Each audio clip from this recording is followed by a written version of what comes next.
ठीक है, शुरू करते हैं।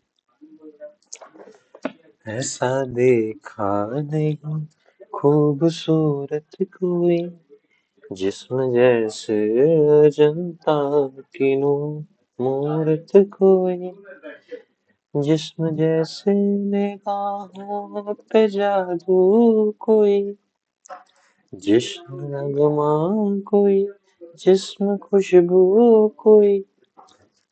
ठीक है, चले। अगला चैप्टर है स्पीड टाइम एंड डिस्टेंस। ये भी पढ़ा चुका हूँ मैं लोगों को। इसमें ज्यादातर चीजें मेरे लिए ब्रेड एंड बटर हैं, बिकॉज फिजिक्स में तो बचपन से पढ़ रहे हैं सब, पैदा हुए थे तब से ही पढ़ रहे थे। पेट से सीख के आए थे। ठीक है, और तो कुछ नहीं है इसमें। इसमें एक भी चीज है ही नहीं जो नहीं आती हो। ठीक है, तो क्या बाहर की आवाज आपको परेशान कर रही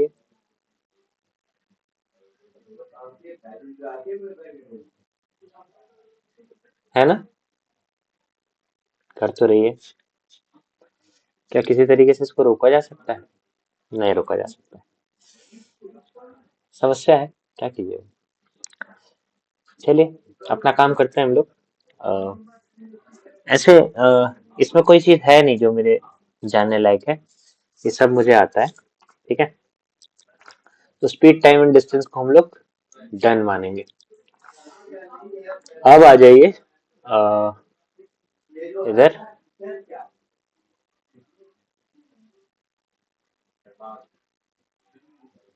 I think I should somehow shut them up.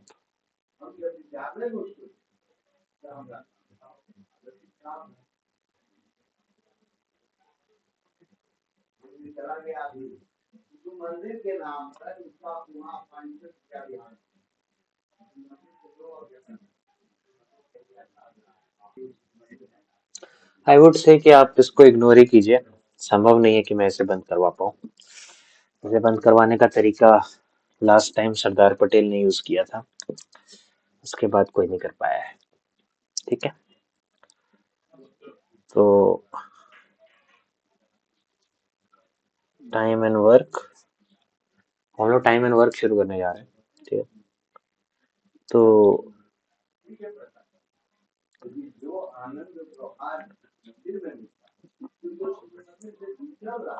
Work done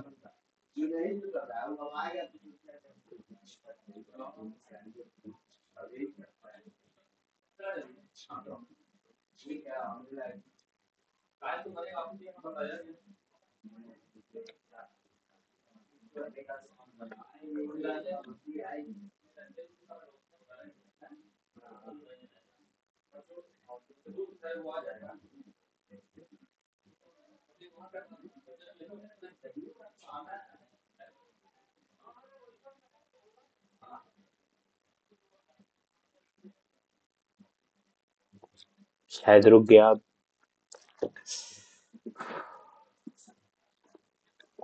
If I get into power someday, I'll make sure that no organization like this should exist.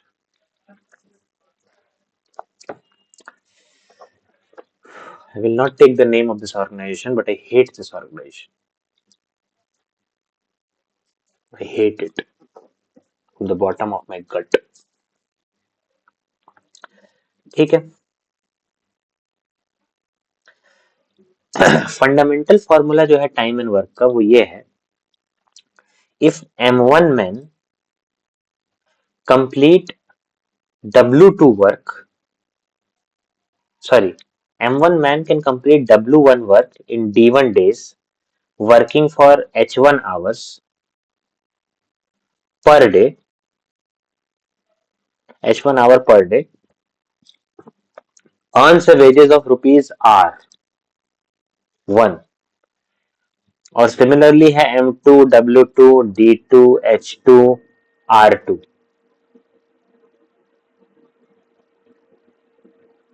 Right, तो रिलेशन क्या है? M1 D1 H1 into W1 into R1 is equal to M2 D2 H2 by W2 into R2।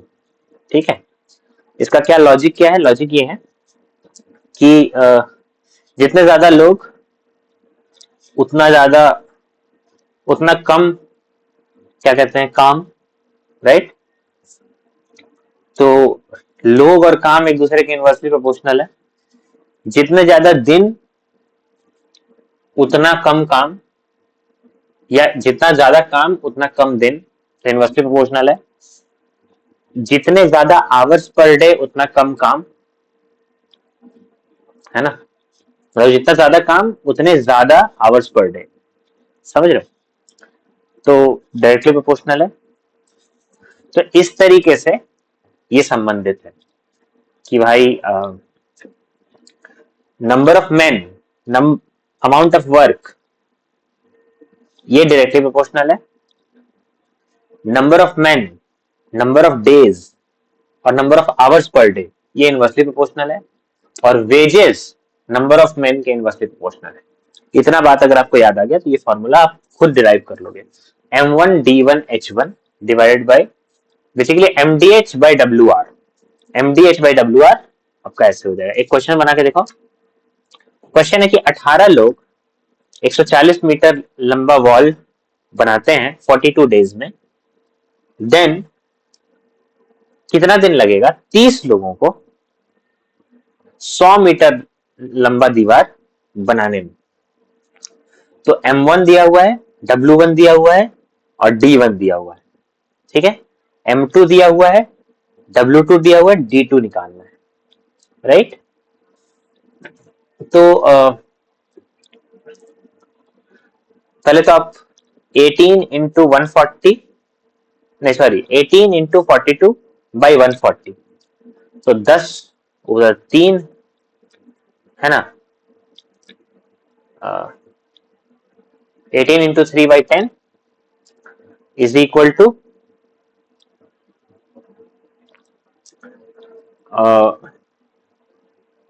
100 हो जाएगा। तो 18 into 30 और फिर उसको divide कर देना होगा 30 से। 18 दिन है आंसर। Yes, good. तो सवाल बन जाएगा, अगर आपको ये पता है सवाल बन जाएगा, सिंपल है, ठीक है। अब देखिए, अगर 5 मर्द और 8 औरत किसी काम को 8 दिन में खत्म करती हैं, तो 8 औरत और 15 मर्द जो है कितना दिन लेंगे उसको खत्म करने में। तो आप लिखेंगे 5 इंटू 8, है ना, इंटू 1 इंटू 8, नहीं नहीं 1 बाई 8, है ना, और is equal to 8 into 15 into double work है ना, तो 2 हो जाएगा बाई डी, नहीं एम डी, हाँ सॉरी क्या हो गया, गलती हो गया था ना, M D H by W, W R है ना। तो 5 into 8 into 2 into 5 into 8 into 2, sorry 5 into 8 into 1 by 8, तो 5 बचा, is equal to 8 into 15 into D by 2, तो 4 इंटू 15 हो गया, डिवाइड कर दो 4 इंटू 15, 1/12, समझ रहे हो, 6 दिन लगेंगे। वो 4 दिन, आंसर गलती हो गया। अच्छा ऐसे नहीं करना है, मतलब सबको एक यूनिट में कन्वर्ट करना होगा। अगर मेन और वेमेन दोनों दिया हुआ है, मेन इतना मेन और इतना वेमेन, तो यानी कि मतलब 5 men is equal to 8 women, तो आपको ना कन्वर्ट करना होगा, सबको वेमेन में कन्वर्ट करना होगा। तो 5 मेन 8 वेमेन के बराबर है, तो 15 मेन 24 वेमेन के बराबर होगा, तो टोटल 30 वेमेन है ना। तो 8 वेमेन जो है वो किसी काम को 8 दिन में करती है, तो एक वेमेन जो है उसी उसी काम को 1 दिन में करेगी, उसके डबल काम को 2 दिन में करेगी, तो 30 वेमेन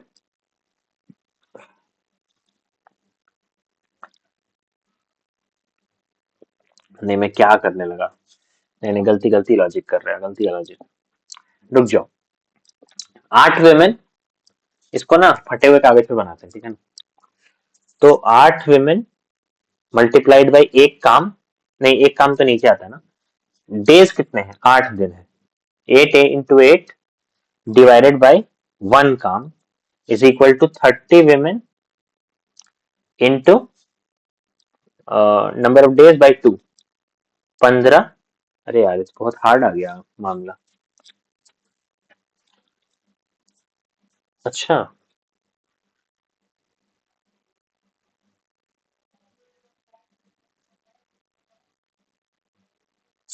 5 मेन यानी 8 विमेन, तो 15 मेन यानी 24 विमेन, और पहले से 8 और थी तो 32 विमेन हो गई। तो 32 गुना नंबर ऑफ डेज बाई 2, 16। अब देखिए, 8 दूनी 16, 2 चौके 8, 4 दिन। यस, सही सही सही, कैलकुलेशन मिस्टेक हो गया, डरना नहीं है। अब देखिए क्या है मामला। मामला ये है कि अगर एक पर्सन ट्वाइस एफिशिएंट है बी से किसी काम को करने में, तो उसको हाफ टाइम लगेगा, ठीक है ना? तो एक सवाल इस पे बना लेते हैं। फिर एक वेज प्रॉब्लम है, एक पाइप एंड सिस्टर्न प्रॉब्लम है ना? और कुछ है क्या? बाकी तो बस इलस्ट्रेशंस हैं, है ना?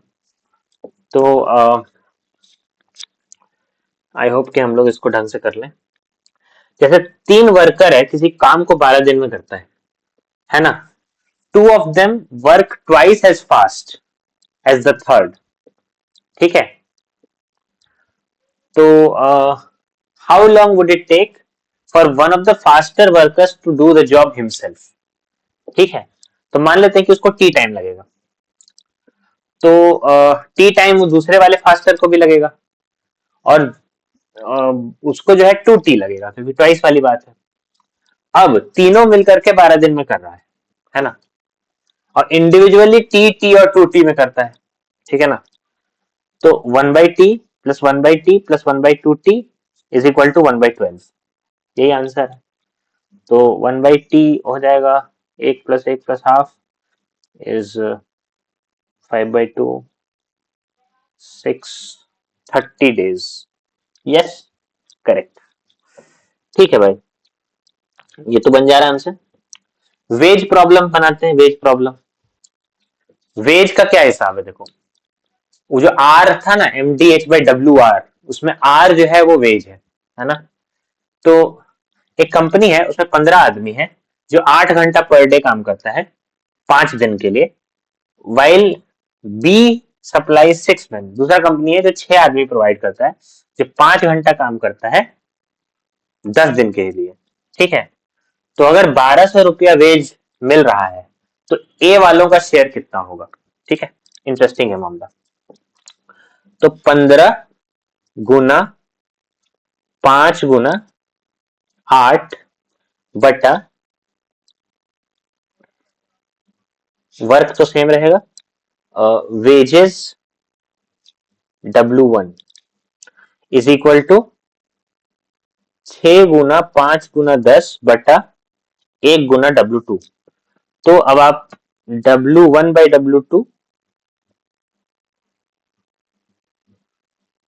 इस 15 गुना 5 गुना 8 बटे 6 गुना 5 गुना 10, 5 दूनी 10,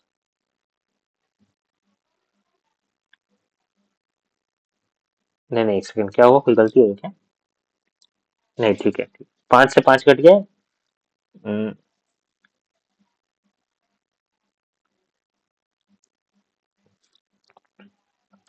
2 अट्ठे, 2 पचे 10, 2 चौके 8, 5 तिये 15, 6 तिये 12, 2, है ना? तो 2:1 का रेशियो है दोनों के वेजेस में, और 1200 रुपए टोटल मिला है। तो उसमें ए वालों का शेयर होगा 2/3 ऑफ 1200, विच इज 800 रुपया। Yes, correct. तो मतलब ये जो मास्टर फॉर्मूला है यही है, MDH/WR। MDH/WR कांस्टेंट होता है। ये अगर आपको समझ में आ गया तो आपको सब सवाल बनेगा, कुछ नहीं छूटेगा, ठीक है ना? अब पाइप और सिस्टम देख लेते हैं, ठीक है। पाइप और सिस्टम का क्या है मामला कि अगर एक पाइप m घंटे में किसी टैंक को भरता है तो 1 घंटे में वो 1/m भरेगा, तो बच्चा भी जानता है। अगर वो n घंटे में उसको खाली कर देता है तो 1 घंटे में 1/n खाली करेगा, ये तो बुतरू भी जानता है। इफ अ पाइप 1 घंटे में 1/5 भरता है तो पूरा m घंटे में भर देगा, ऐसे करके जान रहे हैं। वो मतलब इसमें कोई मास्टर फॉर्मूला नहीं है, इसमें यही सब बच्चे वाली चीज जानना है, ठीक है। एक सवाल बनाते हैं, बना देंगे तो समझ जाएंगे क्या आता है, ठीक है। तो मान लीजिए कि एक रिजर्वायर है, वो 2 पाइप से भरा जाता है 15 घंटा में और 20 घंटा में, अलग अलग। देन साथ में कब भरा जाएगा, ठीक है। तो बस वही है, 1/15 प्लस 1/20, 1/5 कॉमन ले लो तो 1/3 प्लस 1/4 विच इज 7/12। 1/3 प्लस 1/4 7/12,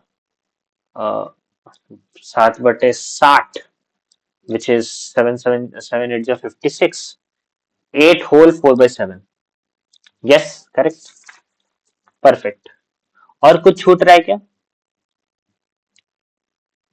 और तो कुछ नहीं छूट रहा, ठीक है। तो टाइम एंड वर्क को हम लोग मानते हैं कि कंप्लीट हो गया, टाइम एंड वर्क फिनिश। आते हैं, थोड़ा सा मैं पॉज ले रहा हूँ। यस, आपको पता नहीं चला होगा, मैं गया था छुट्टी पे, ज्यादा नहीं, 5 मिनट। तो ये हमने कर लिया टाइम एंड वर्क। अब हम करेंगे रेशियो एंड प्रोपोर्शन, ठीक है ना। तो रेशियो एंड प्रोपोर्शन में ऐसा क्या चीज है जो मुझे नहीं आता है, ठीक है। एक क्वेश्चन मेरा एटीसी के एग्जाम में गलत हो गया बिकॉज मुझे पता ही नहीं था कि थर्ड प्रोपोर्शन क्या होता है, ठीक है ना। अब वो मैं जीवन भर नहीं भूल पाऊंगा।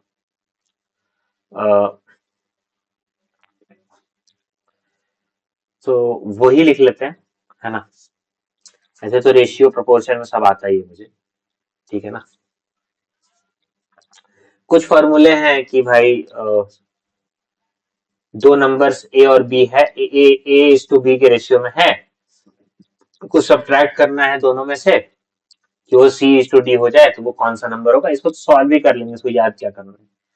फिर दो लोगों का income A is to B है और उनका expenditure C is to D है और दोनों एक्स रुपए बचाते हैं, तो उनकी इनकम्स कितनी है और एक्सपेंडिचर कितनी है, सॉल्व कर लेंगे, इसमें क्या है।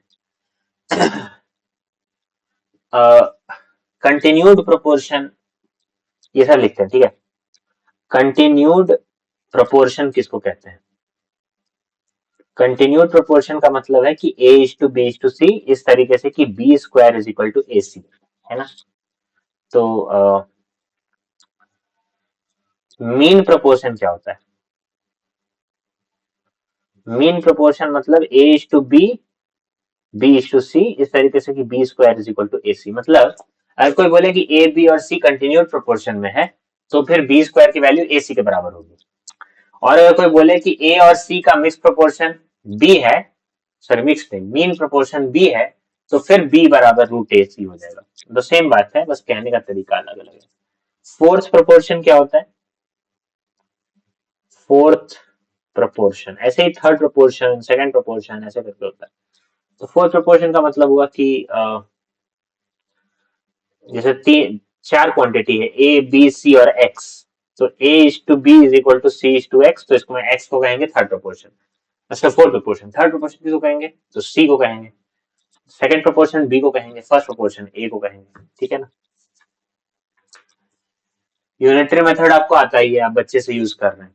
मान लीजिए 15 अंडों का दाम 75 रुपए है, तो 5 दर्जन अंडों का दाम कितना होगा? 5 दर्जन अंडे मतलब 60 अंडे, तो 75 गुने 4, 25 गुने 12, 300 रुपए।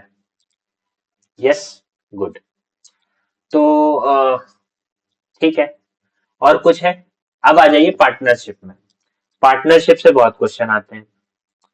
पार्टनरशिप मुझे थोड़ा सा तकलीफ भी देती है। पार्टनरशिप में क्या है मामला कि भाई साहब एक होती है सिंपल पार्टनरशिप, है ना। तो सिंपल वाली में क्या चक्कर है कि share of A by share of B is equal to P by Q, यानी इन्वेस्टमेंट्स, इन्वेस्टमेंट ऑफ ए और इन्वेस्टमेंट ऑफ बी, मतलब आप जितना इन्वेस्ट किए हैं उसके ही प्रोपोर्शन में आपको रिटर्न मिलेगा, शेयर मिलेगा। तो बाकी कंपाउंड पार्टनरशिप है।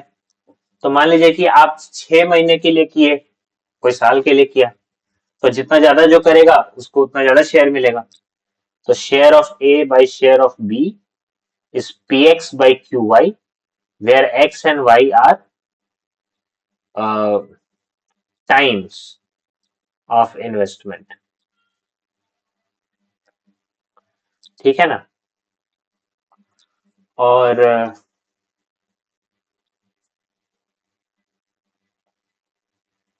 दो तरह के पार्टनर होते हैं, एक एक्टिव पार्टनर, एक स्लीपिंग पार्टनर। एक्टिव पार्टनर वो होता है जो वर्किंग होता है, जो काम भी करता है, बिजनेस चलाता भी है, पैसे भी लगाता है। स्लीपिंग पार्टनर वो होता है जो सिर्फ पैसे लगाता है। ठीक है। एलिमेंट्री फॉर्मूला जो है वो क्या है, एलिमेंट्री फॉर्मूला ऑफ पार्टनरशिप क्या है, फॉर्मूला ऑफ पार्टनरशिप क्या है, ratio of profit P1 by P2 is equal to X1 T1 by X2 T2। X1 X2 है इन्वेस्टमेंट और T1 T2 है टाइम। ठीक है ना। एक क्वेश्चन बना कि तीन पार्टनर है, वो तीनों बिजनेस स्टार्ट किया 80,000 रुपए से, है ना। At the end of the year एक को 1800 मिला, एक को 3000 मिला, एक को 4800 मिला एज प्रॉफिट। तो बताना है कि सेकंड वाले का इन्वेस्टमेंट कितना होगा। ठीक है ना। तो सेकंड वाले का इन्वेस्टमेंट होगा उनके प्रॉफिट के अथी में, क्या कहते हैं, प्रोपोर्शन में। तो 3000 बाई 9600, यानी 30/96, 10/32, 5/16। तो 5/16 इंटू 80,000, तो 16 × 5 = 80, 5,000, 25,000 रुपए बी का इन्वेस्टमेंट था। क्या मैं सही हूँ? हाँ मैं सही हूँ। ठीक है, ऐसे बनता है सवाल। ठीक है ना। अब आ जाइए मिक्सचर में। मिक्सचर में मुझे थोड़ी प्रॉब्लम होती है, मुझे फॉर्मूला वगैरह नहीं पता है, कॉन्सेप्ट पता है, फॉर्मूला नहीं पता है। मिक्सचर एक्चुअली इससे ना हमारा पार्टनरशिप ये 2 चैप्टर लगातार ही खत्म हो जाएगा ना, तो इसीलिए कर ही लेते हैं। मिक्सचर का क्या है,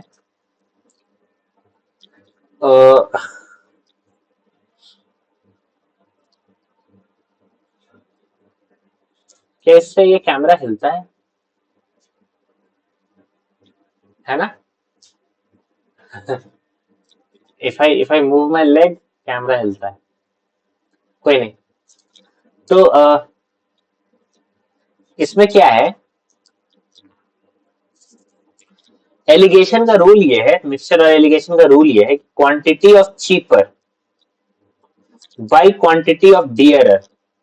सस्ता महंगा कर रहे हैं हम लोग यहाँ पे। Cost price of dearer minus mean price by mean price minus cost price of cheaper. तो इस रेशियो में वो करता है काम। ठीक है ना। और एक और फॉर्मूला है, लास्ट फॉर्मूला, कि अगर एक कंटेनर में, ये एक है ये है दूसरा, कि एक कंटेनर में x यूनिट्स ऑफ लिक्विड, ठीक है, जिसमें से y यूनिट्स टेकन आउट और रिप्लेस्ड विथ वाटर। ठीक है। मान लीजिए x यूनिट्स प्योर लिक्विड था, उसमें से y यूनिट्स निकाल दिए, तो बचा कितना उसमें pure liquid x minus Y, और फिर पानी डाल दिए तो y पानी बचा, है ना। तो ये एक बार हुआ, दूसरा बार करेंगे तो x माइनस टू वाई, है ना।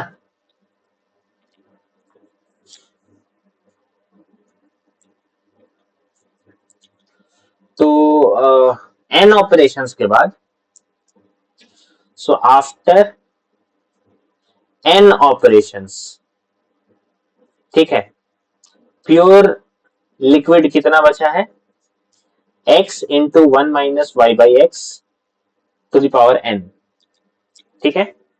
और बताइए, सोच के बताइए कि फिर पानी कितना होगा उसमें, एन वाई, क्योंकि एक बार आपने वाई निकाला और उसमें पानी एन, मतलब वाई पानी डाल दिया, तो ऐसे एन बार किया तो एन वाई पानी हो गया उसमें, है ना।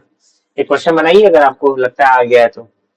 In what ratio must a grocer mix two types of rice, है ना। दो तरह का राइस है, एक है 7.5 रुपए किलो, एक है 10 रुपए किलो। उसको किस स्थिति में करना चाहिए कि मिक्सचर का जो प्राइस है वो 8.25 रुपीज पर केजी हो जाए।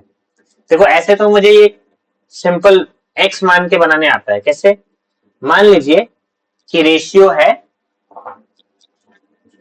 नहीं क्वांटिटी है, नहीं क्वांटिटी रहने दो,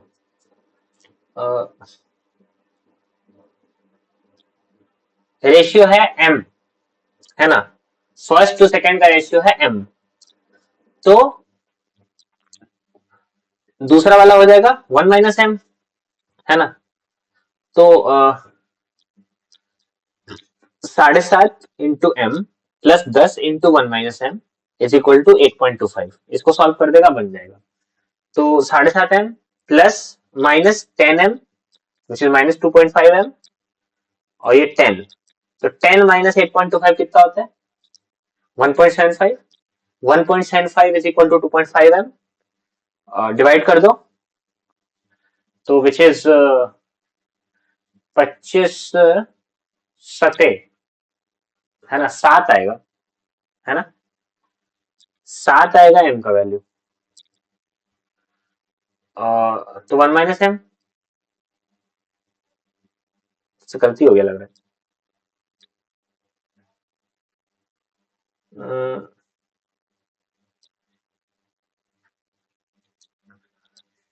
ओके, थोड़ा सा गलती हो गया लग रहा है।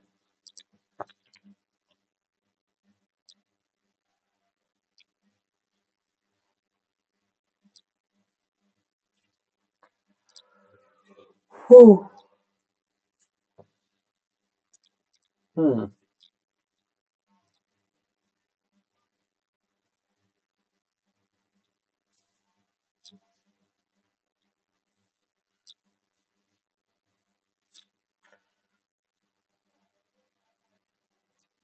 ठीक है, मीन प्राइस निकाला तो 17.5 आया, 17.5 में से 7.5 घटाया 10 आया, और 10 में से, नहीं 17.5/2 बोलना, हाँ, अच्छा ठीक है, ऐसे करके होगा, सॉरी गलती हो गया भाई, सॉरी सॉरी सॉरी। यार ये सिंपल तरीके से क्यों नहीं बन रहा है, चलो फॉर्मूला तो हम लगा ही देंगे, लेकिन सिंपल तरीके से बनना चाहिए ना, कि 7.5 रुपए की राइस, मान लो x ग्राम है, 10 रुपए की राइस y ग्राम है, तो उनका मिक्सचर जो है वो 8.5 का बिक रहा है, मतलब 8.25 को बिक रहा है, तो x प्लस वाई ग्राम होगा, है ना। तो ऐसे तो आना चाहिए ना, तो 10.5x plus 10y is equal to 8.25x plus 8.25y, तो x को x की तरफ कर दो, तो आ जाएगा आपका 0.75x is equal to 0.75x 1.75y, तो x बाई वाई की का रेशियो कितना हो गया, 7/3, यस यस बन तो गया। अरे यार, हम ना अपने आप पे कॉन्फिडेंस लूज कर देते हैं। वो जो बेसिक कॉमन सेंस है ना, उससे बनता है सवाल। हर बार फॉर्मूला याद नहीं करना पड़ता। In three vessels the ratio of water and milk. हाँ, तीनों में वाटर एंड मिल्क का रेशियो दिया हुआ है। अगर तीनों को मिक्स कर दिया जाए तो बताना है कि वाटर ऑफ मिल्क का रेशियो क्या होगा, है ना। तो एक चीज समझिए कि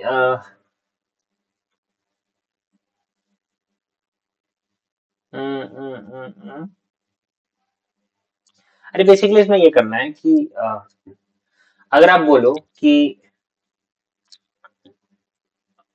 कितना फ्रैक्शन मिल्क है तीनों में, तो 6/13, 5/14 और 8/15, इनको जोड़ दो तो इतना फ्रैक्शन ऑफ मिल्क है तीनों मिला के। और फिर कितना पानी है, तो 7/13, 8/14 और 7/15, इनको जोड़ दो। तीनों को जोड़ दिया, जो दोनों को डिवाइड कर दो, रेशियो आंसर आ गया, खत्म बात। बाकी कॉमन सेंस को छोड़ना नहीं है, ठीक है। फॉर्मूला याद करने का मतलब ये नहीं होता है कि आप कॉमन सेंस को भूल जाए, है ना।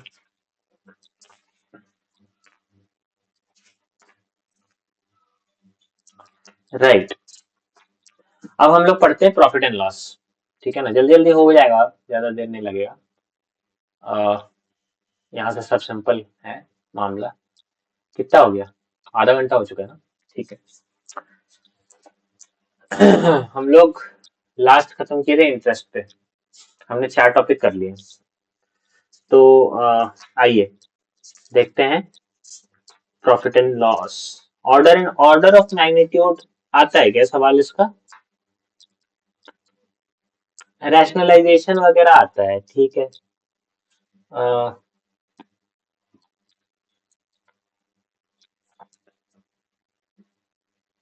सर्ट्स एंड इंडिसेस नहीं बना लेंगे हम लोग, इतना बुरा दिन आ गया है। हम्म, तो प्रॉफिट एंड लॉस कहाँ गया, ये रहा। प्रॉफिट एंड लॉस तो पढ़ाया भी है मैंने लोगों को। तो चलिए देखते हैं। 10, 11 प्रॉफिट एंड लॉस का नोट्स बनाएंगे हम लोग, मतलब फॉर्मूला शीट। पहले बेसिक तो आपको आता है ना, बेसिक आना चाहिए। बेसिक क्या है, प्रॉफिट बराबर selling price minus cost price, loss बराबर cost price minus selling price, profit percentage is equal to profit बटा cost price into 100%, loss percent is equal to loss by cost price into 100%। ये है basic. इसके बाद मामला है कि भाई साहब, हाँ, एक क्वेश्चन बहुत सिंपल फॉर्मूला है, उसको याद कर लेना है कि दो आर्टिकल्स हैं जिनके सेलिंग प्राइस सेम है, एक पे X% का गेन होता है, एक पे X% का लॉस होता है। तो ओवरऑल क्या होगा, तो ओवरऑल लॉस होगा। तो पहले लिख लीजिए इसको, आर्टिकल ए, आर्टिकल बी, ठीक। सेलिंग प्राइस सेम, सेम, ठीक है। प्रॉफिट एक पे होता है X%, दूसरे में नहीं होता है। लॉस पहले में नहीं होता है, दूसरे में होता है X%।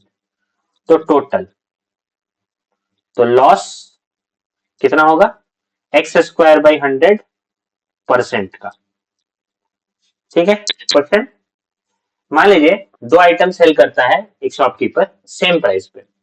अगर पहले वाले पे होता है 20% प्रॉफिट और दूसरे वाले पे होता है 20% लॉस, तो ओवरऑल कितना लॉस होगा, तो 400/100, 4% का लॉस होगा उसको। इस चीज को आप ऐसे ही बना सकते हैं कि भाई मान लेते हैं कि उसका सेलिंग प्राइस 100 रुपया था, ये कॉस्ट प्राइस 100 रुपया था, ठीक है। तो 20% का प्रॉफिट हुआ तो 120 रुपया में बेचा होगा, तब तो हुआ। नहीं ऐसे मत बनाओ, सेलिंग प्राइस से है ना, तो 100 रुपया सेलिंग प्राइस मान लो, ठीक है। 20% का लॉस हुआ मतलब वो कितना में बेचा, 80 में बेचा। नहीं नहीं क्या बोल रहे हैं, 100 रुपया में बेचा तो उसको एक तरफ 20% का क्या कहते हैं, दो अलग अलग आइटम होगा ना सेम सेलिंग प्राइस पे। तो 100 मान लेते हैं कि एक आइटम है जो 100 रुपया में बेचा तो उसको 20% प्रॉफिट हुआ। ठीक है, तो सेलिंग प्राइस में से घटा दीजिए 20% ऑफ कॉस्ट प्राइस, तो कॉस्ट प्राइस आ जाएगा, है ना। तो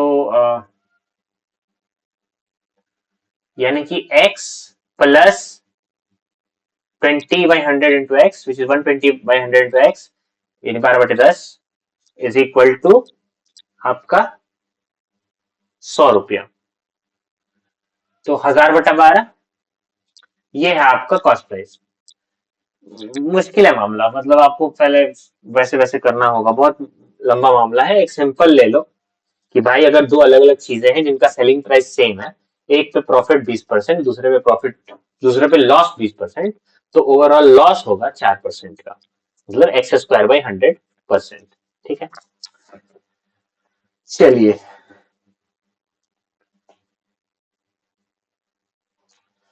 और तो कुछ नहीं है।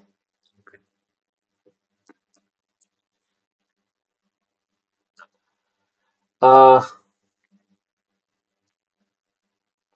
एक एक बहुत अच्छा क्वेश्चन है, सीसैट में आया था कि 144 बाइसिकल्स बेचने पे जॉन जो है उसको 6 बाइसिकल्स के सेलिंग प्राइस का लॉस होता है।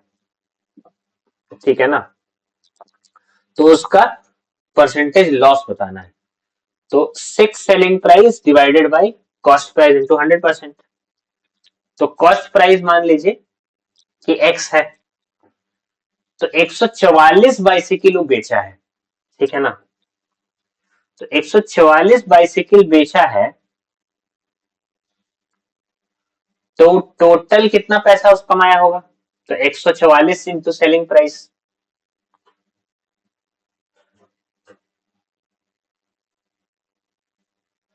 और उसको घाटा लगा है 6 सेलिंग प्राइस का।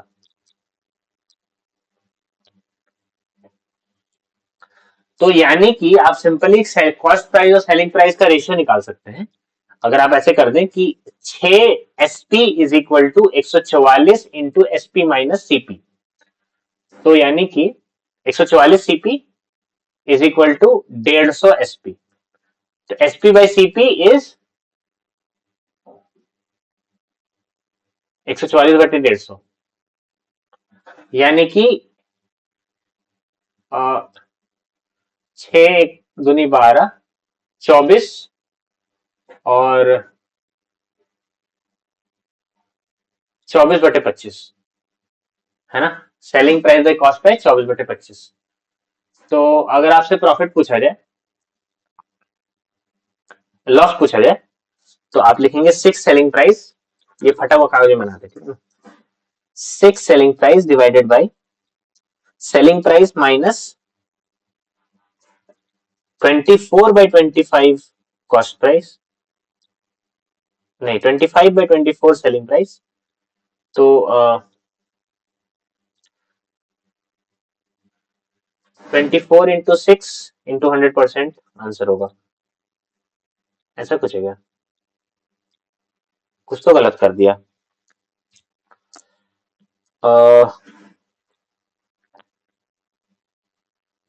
अच्छा अच्छा, हाँ थोड़ा सा गलती हो गया मामला, बट ठीक है, हमको बात समझ में आ गई। ठीक है, तो बताइए। हाँ, एक कुछ फॉर्मूला जो बेसिक है कि अगर एक आर्टिकल को A रुपया में बेचा जाए तो कुछ लॉस होता है, और अगर उसको B रुपया में बेचा जाए तो उतना ही गेन होता है। तो बताइए कि उसका कॉस्ट प्राइस कितना था। यू अंडरस्टैंड, बहुत सिंपल चीज है। A रुपया सेलिंग प्राइस, तो गेन x। B रुपया सेलिंग प्राइस, तो लॉस x। तो कॉस्ट प्राइस कितना होगा, A+B/2। सिंपल है, क्वेश्चन बनाइए।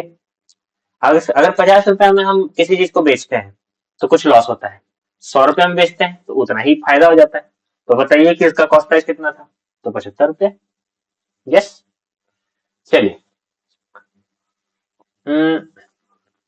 तीसरा फॉर्मूला क्या है? आप एक बार उस किताब का दर्शन कीजिएगा। ये है किताब, ये ये किताब है, बहुत बढ़िया किताब है भाई साहब, मजा आ गया। ठीक है, ये क्या है मामला? ठीक है, इसको हम लोग थोड़ा सा ऐसे करते हैं, ठीक है।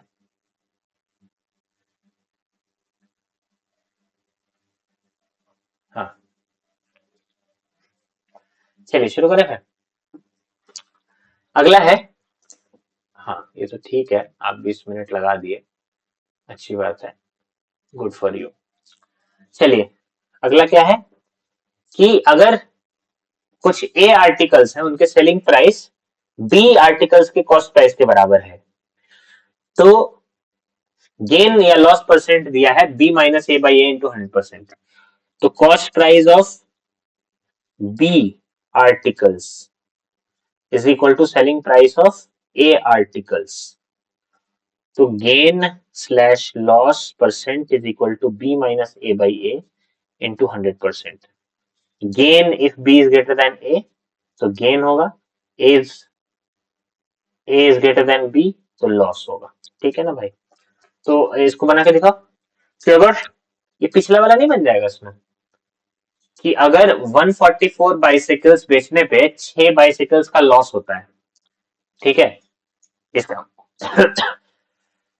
इसका मतलब 144 बाइसिकल्स का सेलिंग प्राइस 150 बाइसिकल्स के कॉस्ट प्राइस के बराबर है। नहीं, 150 बाइसिकल्स का सेलिंग प्राइस 144 बाइसिकल्स के कॉस्ट प्राइस के बराबर है।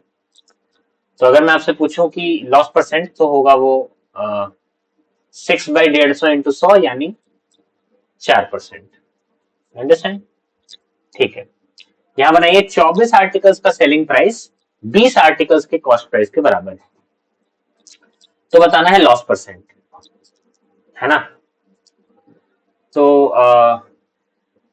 अगर सेलिंग प्राइस का आर्टिकल्स ज्यादा है कॉस्ट प्राइस के आर्टिकल्स से,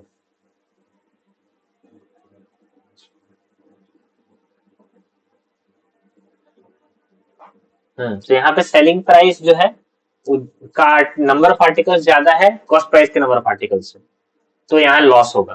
कितना का लॉस होगा? 4/20 गुना 100 विच इज 20%। यस, ठीक है। अब आ जाइए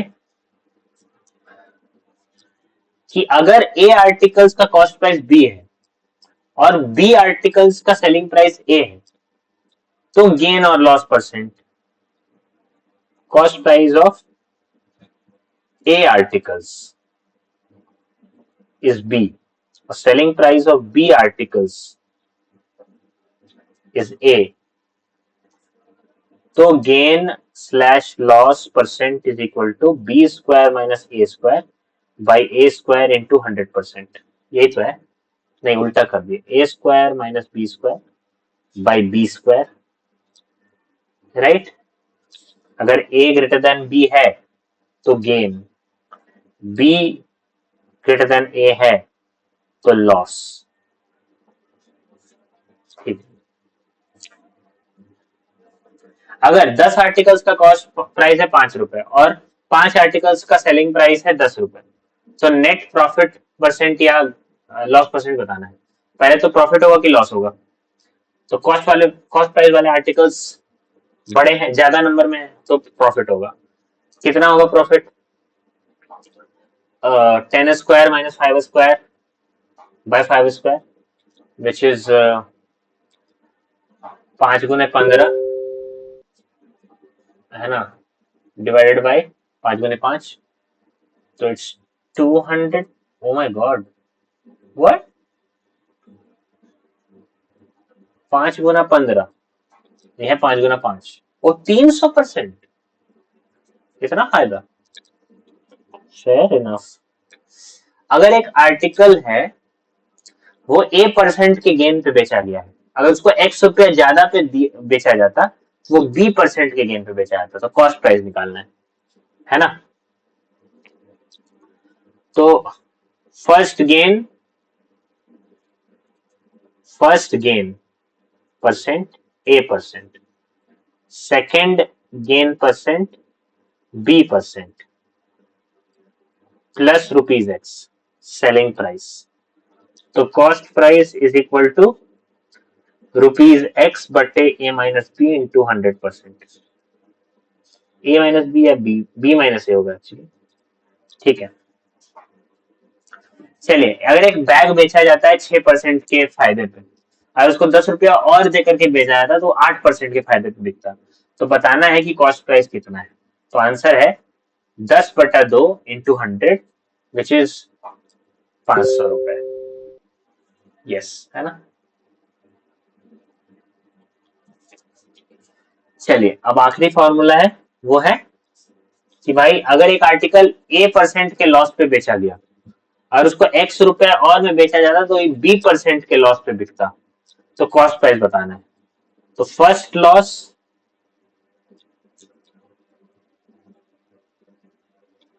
is a percent, second gain है, लॉस नहीं है, बी परसेंट। ठीक है, अगर उसको रुपीज एक्स और में बेचा जाता तो cost price is equal to rupees X by B plus A into 100%। 100% नहीं, 100, है ना। तो एक सेट ऑफ बॉटल्स है, उसको 3% लॉस पे बेचा गया है। अगर उसको 120 रुपया और में बेचा जाता तो उसमें 5% का गेन हो जाता। तो बताइए कि उसका कॉस्ट प्राइस कितना था। तो 120/8 गुना 100, 4 दूनी 8, 30, 15, 1500 रुपए। Yes, good enough. चलिए ये हो गया। अब आ गया आपका डिस्काउंट वाला मामला। डिस्काउंट बहुत भयानक चीज होता है। डिस्काउंट होता है basically mark price minus selling price, है ना। और तो सेलिंग प्राइस जो होता है वो होता है 1 - R/100 इंटू, आर कहते हैं डिस्काउंट को, मार्क प्राइस, है ना। तो जो सेलिंग प्राइस है वो actually marked price minus R% of marked price. ठीक है, ऐसे चलता है। सक्सेसिव डिस्काउंट का फॉर्मूला क्या होता है। दो दो प्रॉब्लम्स बचे हैं, एक सक्सेसिव डिस्काउंट, एक फॉल्स वेट। ठीक है ना, ये हमने बहुत ढंग से पढ़ा था, इसको और अच्छे से कर ले। सक्सेसिव डिस्काउंट, मान लो एक डिस्काउंट हुआ R1% का और एक डिस्काउंट हुआ R2% का डिस्काउंट। क्या हो गया भाई। तो बताना है selling price after discounts, successive discounts, 1/R1/100 into 1/R2/100 times marked price. यही होगा आंसर, और क्या। फॉर एग्जाम्पल मान लीजिए 25% डिस्काउंट, फिर 35% डिस्काउंट, तो टोटल डिस्काउंट कितना। तो 1 - 1/4, 3/4 इंटू 1 - 35/100 यानी 65/100, है ना। 65/100, 3/4 इंटू 65/100, है ना। ओ नहीं नहीं नहीं, थोड़ा सा, अच्छा अच्छा अच्छा, ओ थोड़ा सा दिक्कत हो गया, थोड़ा सा दिक्कत हो गया। इसको थोड़ा सा हम लोग को नेट डिस्काउंट परसेंट अलग से निकालना होगा। नेट डिस्काउंट परसेंट का फॉर्मूला जो है वो है R1 + R2 minus R1 R2/100%। ठीक है ना। तो अगर आपसे 25-35 पूछ रहा है तो 25 + 35 हो गया 60, minus 25 × 35 which is 35/4, which is 60 minus 35/4, 240 minus 35/4, 205 बटे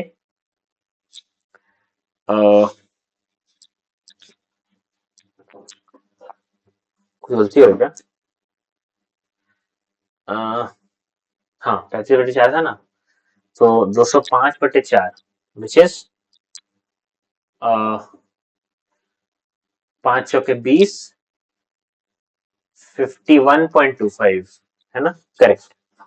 ठीक है, आखिरी फॉर्मूला है फॉल्स वेट।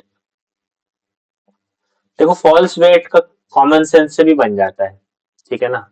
हम एक बार एक यहाँ एक एग्जांपल है, उसको हम पहले कॉमन सेंस से बनाएंगे, फिर हम लोग उसको बनाएंगे एक फॉर्मूला से। फॉर्मूला तो सिंपल है कि अगर वो x ग्राम का फॉल्स वेट यूज कर रहा है ना, अगर वो x ग्राम को बोल रहा है कि ये 1 किलो है, 800 ग्राम को बोल रहा है 1 किलो है, 200 ग्राम को बोल रहा है 1 किलो है, सोचो 200 ग्राम को बोलेगा तो क्या ही चोरी कर रहा है वो।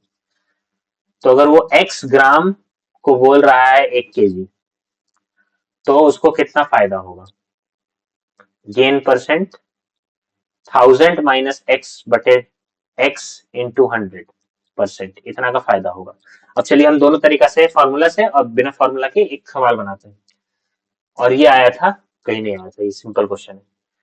कह रहा है कि एक डिसऑनेस्ट डीलर है, वो कहता है कि वो गुड्स को कॉस्ट प्राइस पे बेचता है, लेकिन एक्चुअली वो 930 ग्राम को 1 केजी बोल के बेचता है।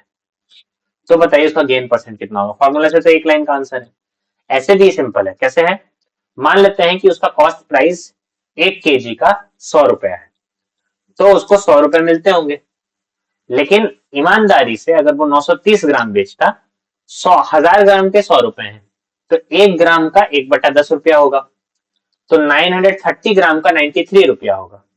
तो उसको 93 रुपया मिलना चाहिए, उसको मिलता है 100 रुपया। तो कितना का फायदा हो गया?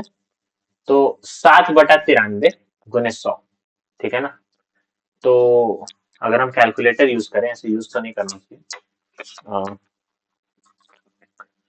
7/93 मल्टीप्लाइड बाई 100, उसको 7.52% का फायदा होगा। Fair enough. या आप अगर 700 को डिवाइड कर दें 93 से, तो 7 होल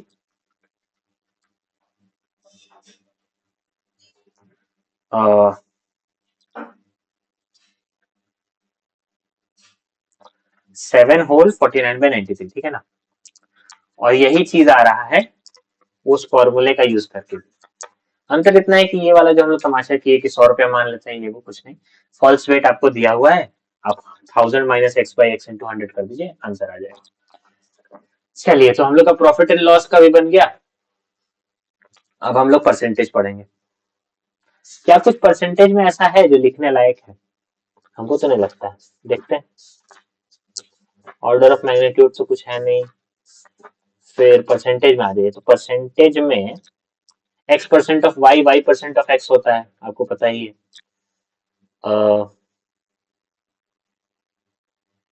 परसेंटेज का फॉर्मूला तो जानते करते हैं आप। कुछ कुछ बातें यहाँ अच्छी लग रही हैं, जैसे अगर किसी कमोडिटी का प्राइस 8% से बढ़ता या घटता है, देन, हाँ ये क्वेश्चन आता है भाई, इसको लिख लो। ये एक लाइन का फॉर्मूला अगर याद रहेगा ना, तो दो तुरंत क्वेश्चन बन जाएगा। क्या है क्वेश्चन? कि अगर प्राइस, कमोडिटी की प्राइस ऑब्जेक्ट की R% से इंक्रीज और डिक्रीज होती है, तो रिडक्शन इन कंजम्पशन, कितना कम खाएं हम? Answer is R by 100 plus minus R into 100%, ठीक है ना। नेगेटिव है डिक्रीज के लिए और पॉजिटिव है इंक्रीज के लिए, ठीक है ना। रिडक्शन इन कंजम्पशन, ताकि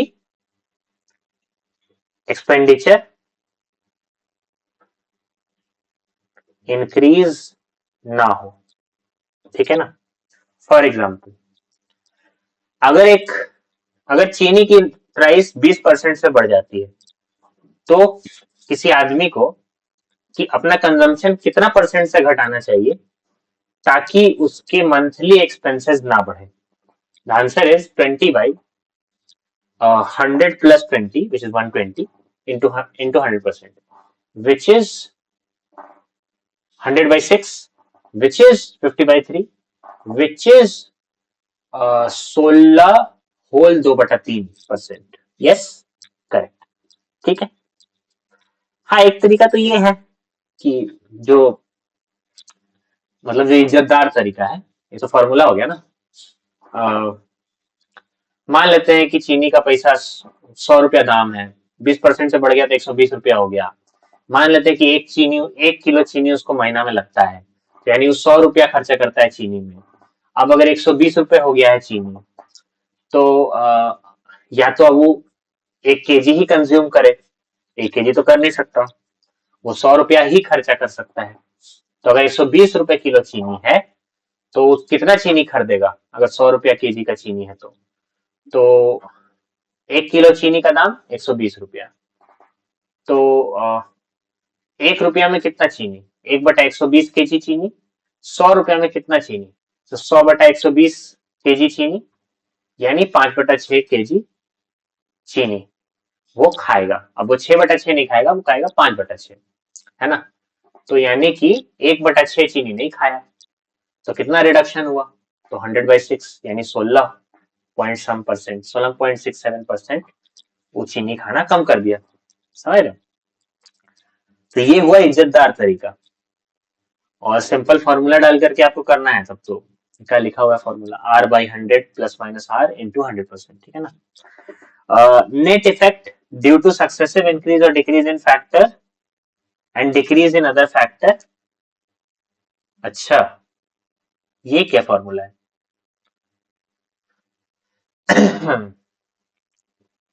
बहुत इंटरेस्टिंग मामला है। ये सब क्वेश्चन आता है ना, तो हमको टाइम लगता है इसमें, पता है।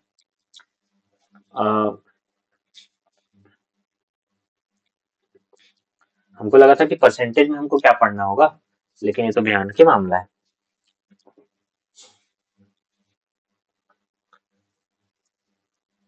क्वेश्चन है कि एक दुकानदार है, वो अपने सब सामान का प्राइस 10% से बढ़ा देता है, लेकिन फिर बाद में वो देखता है कि और बहुत डिमांड है, तो वो फिर 20% से बढ़ा देता है। तो उसका एक्चुअल प्रॉफिट कितना होगा? तो ये देखो, सक्सेसिव डिस्काउंट का उल्टा चल रहा है मामला। सक्सेसिव डिस्काउंट भी तो ऐसे ही होता था ना कि पहले 5% का डिस्काउंट, फिर 10% का डिस्काउंट, तो टोटल डिस्काउंट बताओ।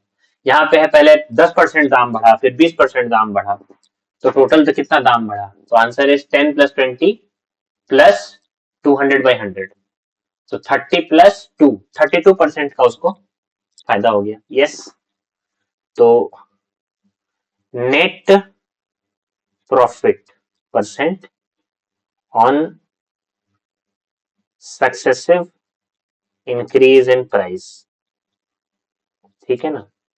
तो x + y + xy/100,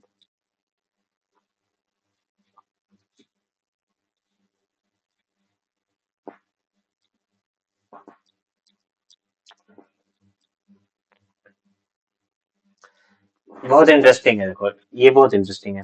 तीसरा क्या है कि मान लीजिए कि एक प्राइस, मतलब एक टीवी का जो दाम है वो 25% से बढ़ जाता है, तो कितना परसेंट से नए प्राइस को घटना होगा ताकि ओरिजिनल लेवल पे आ जाए?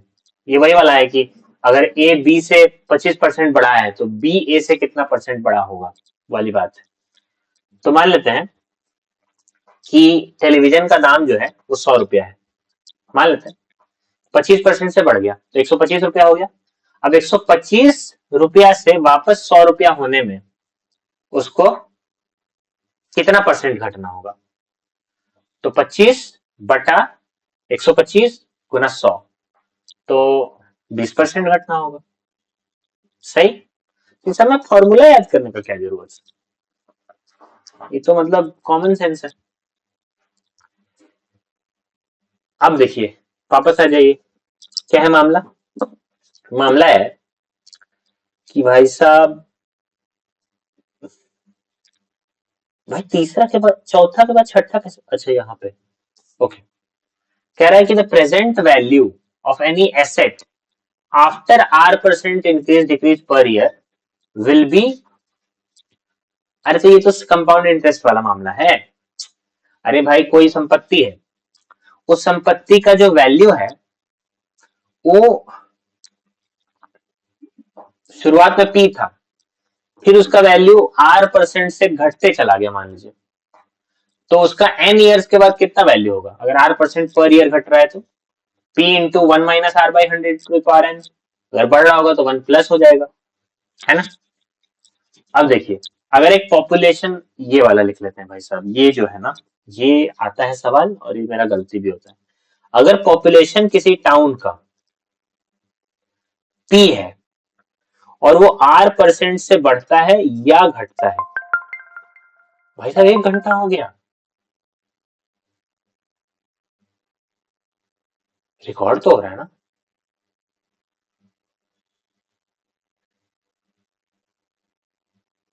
1 घंटा से रिकॉर्ड हो रहा था, What? ठीक है। तो हाँ, अगर r% से घटता है और या r% से बढ़ता है तो पॉपुलेशन n ईयर्स के बाद कितना हो जाएगा? Population after n years p into 1 ± r/100 to the power n, ठीक है ना? पॉपुलेशन बिफोर n ईयर्स कितना था? तो p by 1 ± r/100 to the power n। ये प्लस जो है वो इंक्रीज के लिए है, माइनस जो है डिक्रीज के लिए। एक बार आप ये सवाल बनाइए तो, एक टाउन है, उसका पॉपुलेशन है 3,52,800, 3,52,800 अभी, अगर वो 5% के रेट से इंक्रीज करता है तो उसका पॉपुलेशन 2 साल के बाद कितना हो जाएगा? तो 3,52,800 into 1 + 5/100 to the power square, मतलब 2 स्क्वायर। तो अब आप इसको सॉल्व कीजिएगा, आंसर आ गया, ठीक है। आखिरी फॉर्मूला है, आई डोंट थिंक, बहुत इंटरेस्टिंग मामला लग रहा है। अगर A% स्टूडेंट्स एक सब्जेक्ट में पास किया, B% दूसरा में, C% तीसरा में, देन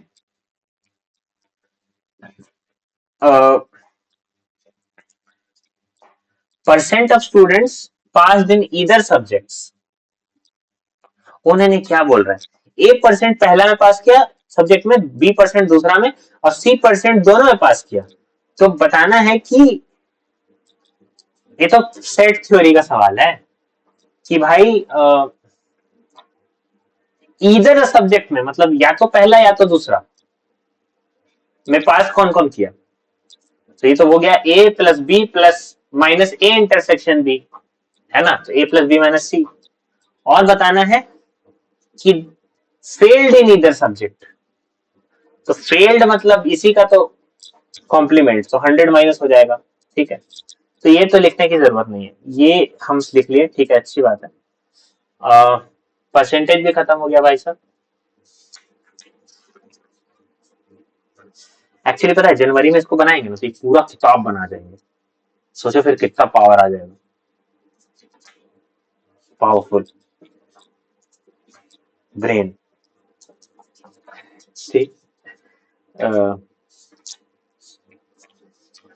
अब आ जाइए 13, एवरेज। एवरेज आ जाइए। तो एवरेज का क्या मामला है कि एवरेज में कुछ लिखने लायक है? Sum of all observations by number of observations फलान ढिकाना, है ना? तो सम ऑफ नेचुरल नंबर चाहिए, वो इस तरह की चीजें। अब इसका फॉर्मूला कौन रटेगा भाई साहब? ये तो बहुत सिंपल चीजें हैं भाई। 20 स्टूडेंट का एवरेज एज है 5 साल, अगर टीचर का जोड़ देते हैं तो एवरेज एज होता है 8 साल, तो टीचर का एज बता दो। तो 100 साल हो गया सबका सम स्टूडेंट्स का, और टीचर प्लस स्टूडेंट का हो गया 8,168, है ना?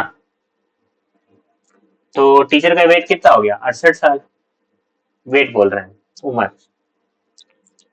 यही है, अब इसमें लिख क्या लें भाई, हम लिख क्या लें? ये तो बच्चे हम पढ़े थे, ये तो बच्चे हम पढ़े हैं, तो बचपन से आता है, ये तो पिछले जन्म से आता है हमको।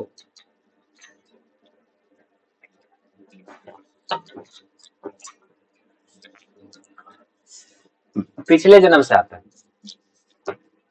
ठीक है ना?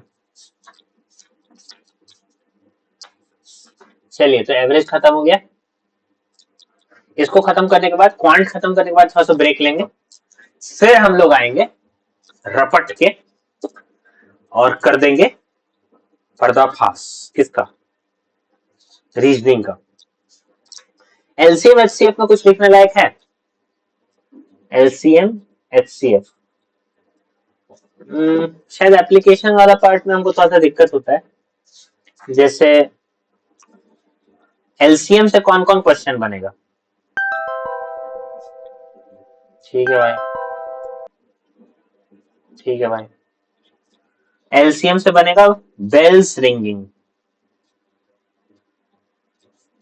Eight different times.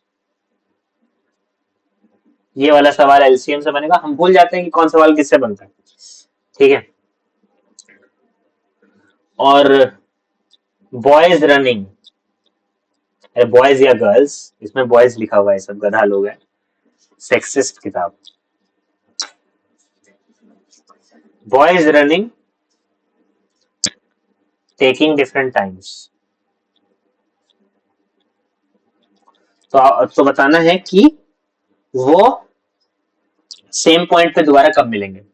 The answer is LCM. HCF से क्या बनेगा? जैसे फॉर एग्जांपल एक सवाल बनाइए, 3 बेल है जो 9, 12 और 15 मिनट पे बजता है, तो 8 बजे अगर पहली बार साथ में बजता है तो दोबारा साथ में कब बजेगा? आंसर इज 9, 12, 15 का एलसीएम। 3 तिहाई 9, 3 चौक 12, 3 5 15। ठीक है, तो 3 तिहाई 9, 5 20 और 9 दूनी 18, 180 मिनट यानी 3 घंटा। तो 9 बजे 8 बजे बजा तो 11 बजे बजेगा। ठीक है, फेयर इनफ। अब एक और बना दीजिए कि ठीक है, ये सब तो अब बन जाएगा यार, क्या है।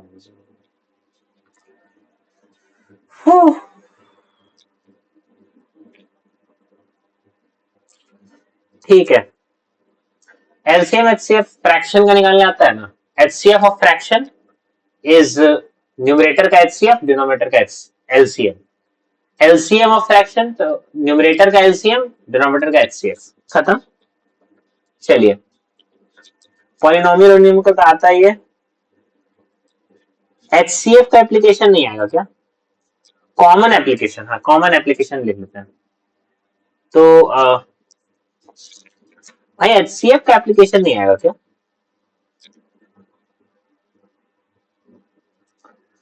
ठीक है, नहीं आया, अरे नहीं आया। चलो कॉमन एप्लीकेशन लिख लेते हैं।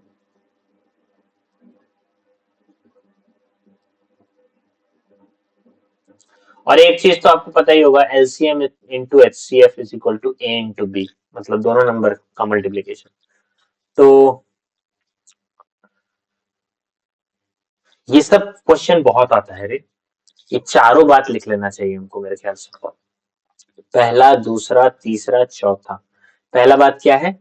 ग्रेटेस्ट नंबर जो एक्स वाई जेड को डिवाइड करे, है ना, लीविंग रिमाइंडर एबीसी, है ना, ग्रेटेस्ट नंबर जो एक्स वाई जेड को डिवाइड करे giving remainder ABC is HCF of X minus A, Y minus B, Z minus C. ठीक, समझ गए? दूसरा, ग्रेटेस्ट नंबर जो एक्स वाई जेड को डिवाइड करे और सेम रिमाइंडर छोड़े, समझ रहा है, सेम रिमाइंडर।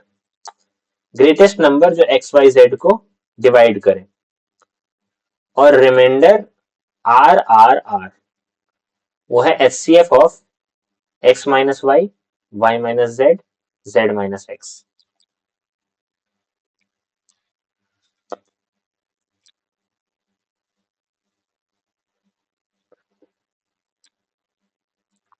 ठीक है, ऐसे करके है। तीसरा है लीस्ट नंबर जो एक्स वाई जेड से डिवाइड हो जाए, ठीक है, डिवाइड हो जाए और रिमाइंडर छोड़े ए बी सी, वो है एलसीएम ऑफ, नहीं नहीं नहीं, हाँ sorry sorry sorry, LCM of X Y Z minus K, जहां पे के का वैल्यू कितना है, X minus A is equal to Y minus B is equal to Z minus C, ये पता होना चाहिए। और लीस्ट नंबर जो एक्स वाई जेड से डिवाइड हो जाए और रिमाइंडर के छोड़े ईच केस में, वो है LCM of X Y Z plus K. ठीक है ना, ये हो गया। तो इस तरीके से आपका एलसीएम भी कंप्लीट हो गया। ठीक है ना, ऐसे ही करते जाना हम लोग को। अब आ जाइए अलजेब्रा में। क्या अलजेब्रा में ऐसा कुछ है जो मुझे नहीं आता है? अलजेब्रा तो हम अलजेब्रा में बात करते हैं, मेरा मातृभाषा अलजेब्रा है। फैक्टर थ्योरम जानता है ना, कि अगर अगर F of A is equal to zero तो एक्स माइनस ए उसका फैक्टर होगा, और अगर एक्स माइनस ए उसका फैक्टर होगा तो F of A is equal to zero, है ना, यही तो होता है। रिमाइंडर थ्योरम जानता है कि अगर एक्स एफ ऑफ एक्स को कोई जी ऑफ एक्स डिवाइड करता है और एक्स माइनस, सॉरी, अगर एफ ऑफ ए को एक्स माइनस ए से डिवाइड किया जाता है तो एफ ऑफ ए रिमाइंडर आता है ना। अरे ये नहीं आता था रे, भुला गए थे हम, लेट क्यों गए? Is it visible? I did this, this is visible, this is visible, it's pretty sad. ठीक है, रिमाइंडर थ्योरम बहुत इंपॉर्टेंट है जी, रिमाइंडर थ्योरम नहीं आता था। रिमाइंडर, मैं भूल जाता हूँ कि मैं कैमरा के आगे हूँ। Remainder theorem, remainder theorem F of X divided by X minus two remainder F of A.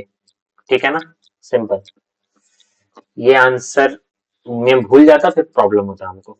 ठीक है, ठीक है, लीनियर इक्वेशन वगैरह जानता ही है। ठीक है, रूट्स वूट्स सब जानता ही है, minus B by A, C by A, इस तरह की चीजें तो जानता ही है तो। Sum of roots, product of roots, है ना।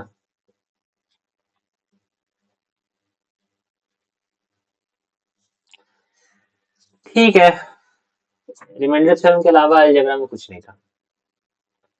चलिए, फ्रैक्शन बताइए, फ्रैक्शन में क्या कुछ है जो हमको नहीं आता है?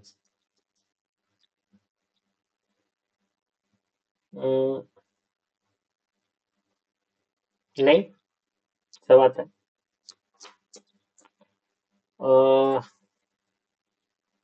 ये सब बच्चा लोग को पढ़ाया जाता है, इट इज सैड।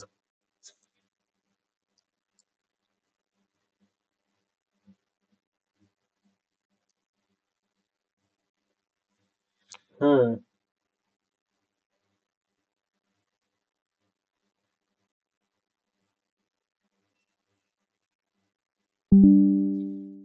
क्या हो गया? हम्म, ठीक है, फ्रैक्शन में भी कुछ था नहीं लिखने लायक, कोई ऐसा सवाल नहीं जो। आखिरी चैप्टर और सबसे बड़ा chapter, number system. Number system में एक चीज मैं भूल जाता हूँ हमेशा, फेस वैल्यू क्या होता है? तो 3452 में 5 का फेस वैल्यू 5 होता है। प्लेस वैल्यू क्या होता है कि भाई उसमें उसमें वो कितना हुआ है, 10th के स्थान पे है। तो 3876 में 8 का फेस प्लेस वैल्यू है 800। और प्लेस क्या होता है? प्लेस होता है face value, sorry, place value by face value. ठीक है, तो अगर 3876 में 8 की प्लेस वैल्यू पूछी जाए तो 800, अगर 8 का प्लेस पूछा जाए तो 100, और 8 की फेस वैल्यू पूछी जाए तो 8। ठीक है,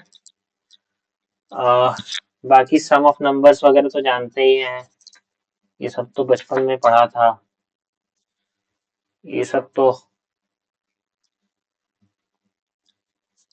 ये सब तो बचपन में सीखा था। X to the power m, हाँ ये सब लिख लो, ये सब लिख लो, last chapter 14th। Number system, x to the power m minus a to the power m, ये x माइनस a से डिविजिबल होता है फॉर ऑल m, ठीक है ना। x to the power m plus a to the power m, ये x plus a से divisible होता है फॉर ऑड m, और x to the power m minus a to the power m, ये x plus a से divisible होता है for even m, ठीक है ना। ठीक है, चलिए, और तो कुछ नहीं है भाई। इतनी आसानी से कैसे खत्म हो गया ये चैप्टर? भी खत्म हो गया ये?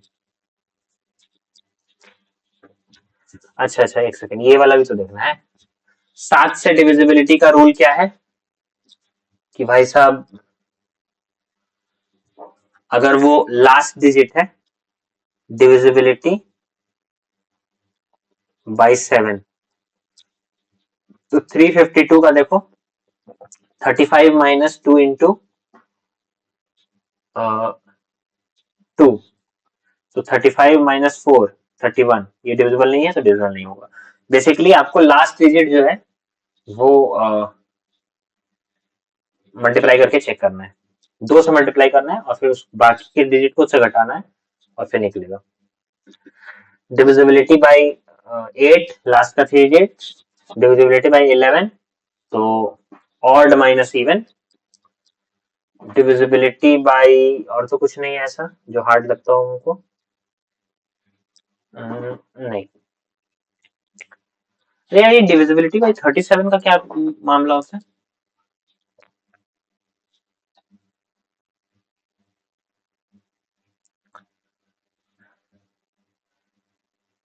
डिविजिबिलिटी बाई 37,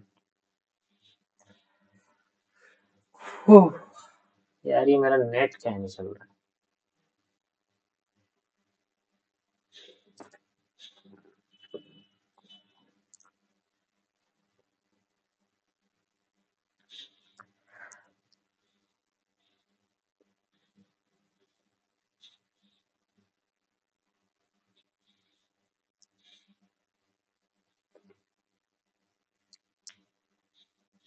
अच्छा, मतलब कि 481 को अगर चेक करना है 37 से डिविजिबल है कि नहीं, तो पहले 1 और 48 को अलग कर दो, 1 को गुना करो 11 से तो 11 आएगा, 41 को घटाओ उसमें से, 11 को घटाओ 41 48 से तो आएगा 37 डिविजिबल है तो डिविजिबल है। अच्छा, ये भी लिख लेते हैं, डिविजिबिलिटी बाई 37, तो ये बेसिकली है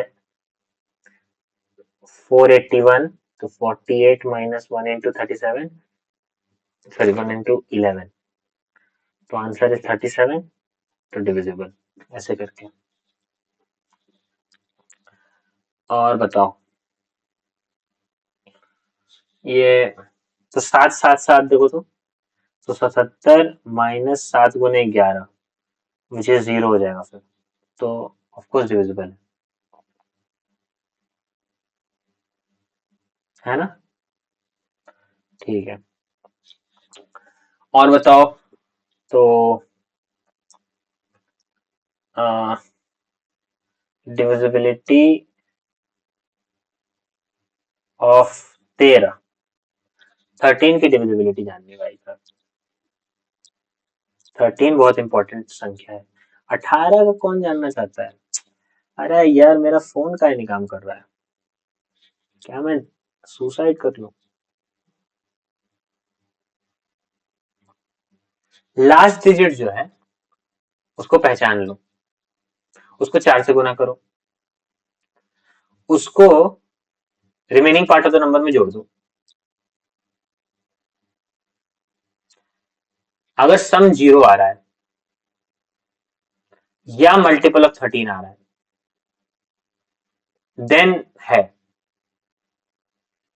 अच्छा, तो मान लेते हैं, यहां देखो, डिविजिबिलिटी बाई 13, तो मान लेते हैं कि 338 को चेक करना है, तो 33 माइनस 8 इंटू 4, तो 33 माइनस 32 1 आ गया, तो मतलब ये डिविजिबल नहीं है। ये है ना मामला। अच्छा ऐड करना था, सॉरी पागल है। तो 5 65, अब 65 जो है वो 13 से डिविजिबल है, तो यानी कि ये भी है। Fair enough. इधर 4 से गुना करके ऐड करना है, उधर 11 से गुना करके घटाना है, उधर 2 से गुना करके घटाना है। Fair enough. आखिरी आखिरी देख लेते हैं, ठीक है। 17 17 11 हो गया, 13 हो गया, 15 तो नहीं जानते हैं, 17 और 19 दो को देख लेते हैं। लास्ट डिजिट को 5 से गुना करो, घटाओ। अच्छा ठीक है।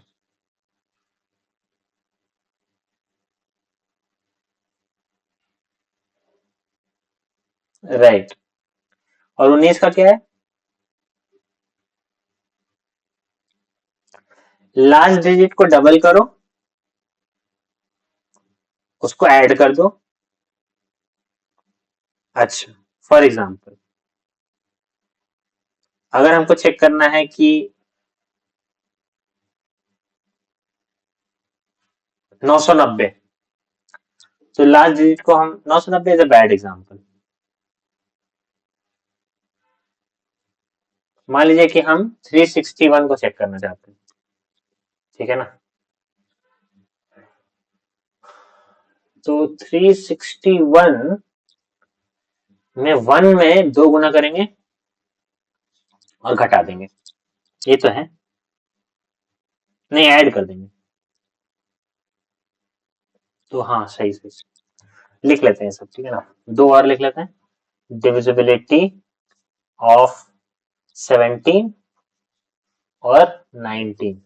17 वाला क्या था कि 289, तो 28 इन